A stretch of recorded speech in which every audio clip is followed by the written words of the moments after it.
의식은 멀쩡한데 몸만 서서히 굳어가는 루게릭병. 세계적인 물리학자 스티븐 호킹 박사가 앓고 있는 병입니다. 이렇게 척추 손상이나 급성 뇌경색 같은 난치병 환자들이 갖고 있는 한 줄기 희망이 바로 줄기세포 치료법입니다. 세포를 분화시켜서 손상된 조직을 재생시키는 건데 국내에서도 상당수 치료제가 임상시험을 마쳤거나 진행 중입니다. 하지만 무분별한 치료가 가져오는 폐해도 적지 않습니다. 중국에서는 6천 명이나 줄기세포 치료를 받았지만 공식 연구 결과가 단 한 건도 발표되지 않았을 정도입니다.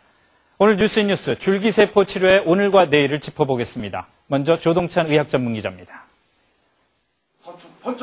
지난해 3월부터 온몸의 근육이 마비되기 시작한 40대 여성입니다. 현재로선 마땅한 치료법이 없는 루게릭병입니다. 이 여성은 지푸라기라도 잡는 심정으로 줄기세포 임상시험에 참여했습니다.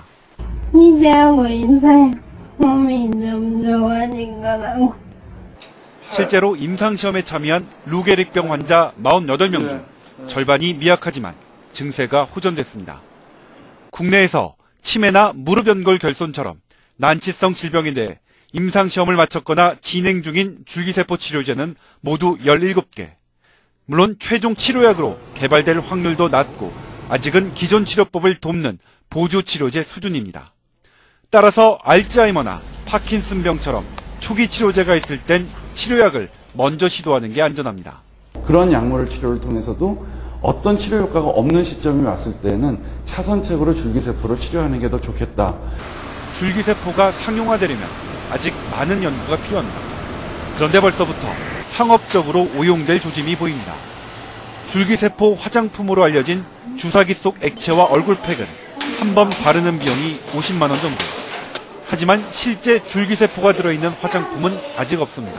배양액을 이용하는 경우에 그 안에 그 재생인자나 활성인자가 있어서 어느 정도 도움은 되겠죠. 하지만 그 줄기세포를 이용해서 직접 하는 건 아니기 때문에 우리가 기대한 만큼의 그렇게 효과를. 그러나 줄기세포의 가능성은 매우 큽니다. 현재 모든 난치성 질병이 그 가능성에 큰 기대를 걸고 있는 만큼 지속적인 투자와 연구가 필요해 보입니다. SBS 조동찬입니다.